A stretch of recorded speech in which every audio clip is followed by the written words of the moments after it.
Hi, and welcome to Chapter 2. Okay, using financial statements and budgets. Okay. So how will it affect me? A recent survey shows that more than half of adult Americans could not cover 6 months of living expenses or the cost of medical emergencies. And younger millennials between the age of 18 and 24 are the least prepared. Millennials now, this is a little bit dated, because millennials are from 1980 or 81 to 1996, thereabouts. Depends on which one you look at as to which years they say millennials are. Everyone that I've seen says 1980 or 81 is when millennials start. And then I've seen the ending years, 1995, 1996, 1997, right around there. Okay, so if we just use 1996, that means the youngest millennials right now are 24 years old. So that 18 and 24 should be 24, let's see, it's 6 to 30. Okay, under 24, the 18 and 24 right now would be the Gen Zs. 18 and 23 would be the Gen Zs. Okay. So right now, all of you, or all of the traditional students, I should say, as far as age goes, are Gen Z. It says that this is scary, and this chapter will explain what you can do to avoid being part of that alarming statistic. Everyone knows it's hard to get where you need to go if you don't know where you're going, okay? Or you don't know where you are, this one says. Financial goals describe your destination, and financial settlement statements and budgets are the tools that help you determine exactly where you are in the journey. This chapter helps define your financial goals and explain how to gauge your progress carefully over time. Okay, so learning objectives.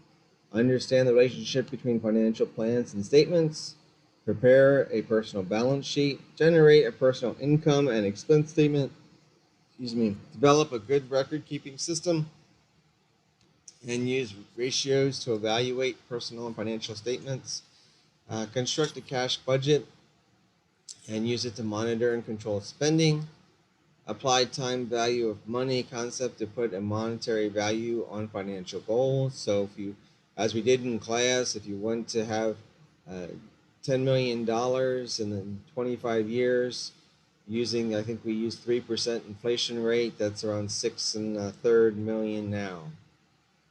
Okay, I think that's what we came up with. I slept since then, but something like that. Apply time value of money concept to put a monetary value on financial goals, and understand the relationship between inflation and nominal interest rates, and calculate the real interest rate. Real interest rate would be your interest rate minus inflation. You also might want to take into consideration taxes that'll be deducted from that.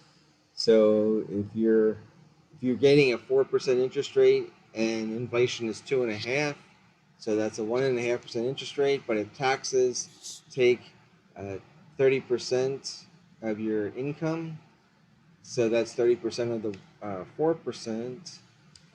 So you're looking at 1.2% off of that. So your real interest rate after taxes would be 0.3%.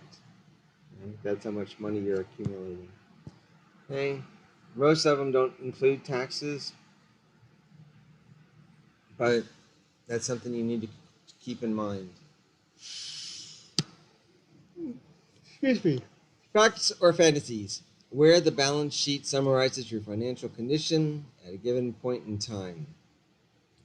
The income and expense statement reports on your financial performance over time. So that was the point about the lecture that we had last time, using the examples of how much money you want to have when you retire and when you want to retire. So if you want to retire in 25 years and you want $10 million at the end of that time to retire, so that you can use the income from that 10 million to have that type of quality of life or lifestyle, making $100,000 a year gross is not going to do it. Okay? So that would be more fantasy than fact. At least cars should be listed as an asset on your personal balance sheet. Only the principal portion of a loan should be recorded on the liability of it, and so on and so forth. Okay. True statement. It's hard to get where you need to go if you don't know where you are. We already said that. Financial statements tell you where you are. Income expense statements report how you did over a period of time, month or year. So look at this model here. Relationship between financial plans and financial statements. So here you have your feedback on this side, you have your financial plan, your budget, and your financial statement on this side. So in your financial plan, you evaluate and plan major outlays. So if you want to buy a house or a car, that should be on here. Manage your credit, secure adequate insurance coverage, establish savings and investment programs, manage employee benefits, reduce taxes, implement retirement programs that minimize estate taxes. Estate taxes really aren't in play anymore because you have to have over $10 million for the estate to be taxed. So unless you plan on having more than $10 million, that's not going to be a problem. Also, when you do life insurance, when you create or purchase life insurance, I should say, when you purchase life insurance, your beneficiary should be a person, okay? So, or two people, or three people, but it should not be your estate. So, if you have $10 million in life insurance and you have two children and you want to give that $10 million to those two children equally, you should just list those two children on the life insurance as beneficiaries. That way, they do not have to pay taxes because you don't pay taxes on life insurance benefits. Okay? But if it goes into the estate and that puts the estate over 10 million, now the estate has to pay taxes. So it should always go to a person. Then down here in budgets, monitor and control income, living expenses, purchases, savings on a monthly basis, actual financial results, balance sheets, and income expense statements. Okay. And the next one tells you where you are. Your balance sheet tells you where you are. You can go through this. If you're in accounting, this is a pretty simple statement. If you haven't had accounting in it, then this might need to be studied a little bit in more detail. This is vital if you can't keep track of your income versus your expenses. Okay? There's no way that you're going to save any money whatsoever if you spend what you make or you spend more than what you make. You have to adjust it so that you have money left over. There's no way that you're going to be financially secure if at the end of the day you don't have anything left over, no matter how much you make. It doesn't matter if you make $1,000 a week or $10,000 a week. If you're spending more than you're making, you're not going to have any money at the end of the day. Okay? And then it has your assets and your liabilities and your net worth. Okay? Net worth. Assets, the fair market value of what you own. Liabilities, current amount you owe, that is due within a year. Long-term amount you owe, that's due more than a year. So if you bought a car last year and you put a 5-year loan on it, let's say it's 1 year ago today, so that means at this point you owe 4 more years on the loan. Okay, so that would be a long-term liability. So if the vehicle today is worth $20,000 and the loan balance right now is $25,000, then you have a negative net worth of $5,000. You owe more than the car is worth. And unfortunately, for the majority of Americans, that's the truth. They owe more than the vehicle's worth. That makes it very difficult to create a positive net worth. Solvency, you're solvent when your net worth is positive. Insolvent when your net worth is negative. If you take out student loans, many people have an insolvent state because they owe so much on their student loans that it far exceeds any of their assets. And unfortunately, the information you've learned and the knowledge you've gained for a degree is not allowed on the balance sheet. Okay. There's hope for you, Exhibit 2.2. And here it goes, millions net worth, median net worth, and your age. Okay. So this is 2020 public part, except, okay, so this is a survey that they did. And then for everybody, their median net worth is $81,000. I imagine that's because of the homes, the real estate that they have, that they live in. Younger than 35 have a net worth of 10,000. 35 to 45, 46,000. 45 to 54 is 105,000, and so on.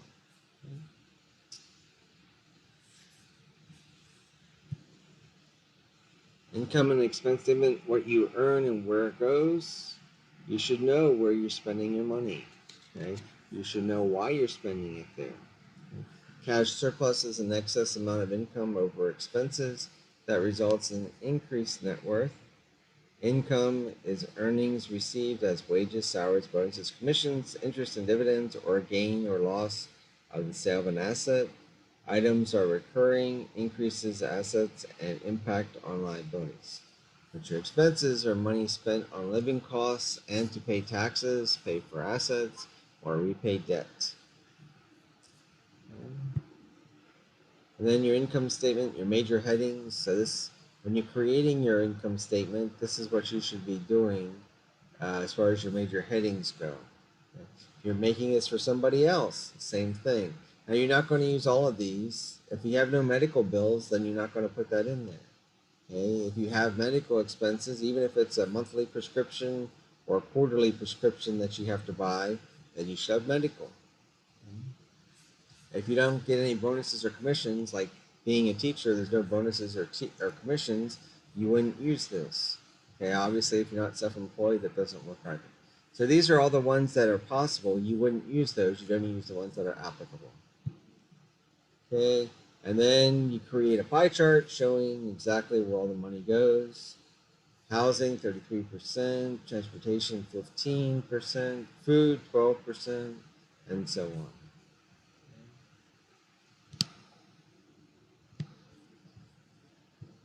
So there's your ratios.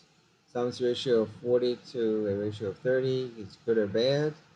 Okay, liquidity ratio, total liquid assets divided by total current debt. Okay, so you take all the value of what you have. Now, the value means how much can you sell it for. Okay, you may think that your furniture is very expensive, but if you can't sell it for more than $500, then that's all it's worth. Okay. Budgeting, cash budgets report the forecasted or estimated cash receipts. Comparing actual cash receipts and expenses to budget, you can control your spending. The difference is called a variance. If actual income is greater than the budgeted income, that is positive variance. If actual expenses are greater than budget expense, then that's called negative variance. You don't want to be in negative variances. Okay? Rule of 72. Everyone should know this. You should always know this, no matter what major you are. Rule 72. A number of years to double your money equals 72 divided by annual compound interest rate. Now, this is an approximation. It's not down to the penny. So if you have $1,000, how long will it take to double if you earn 10%? So 72 divided by 10 is 7.2 years. If you're getting 1%, then you're at 72 years to double your money. And then there's your future value as well. Okay. And that's about all we have time for. Hope you enjoyed Chapter 2, and I'll see you on Chapter 3.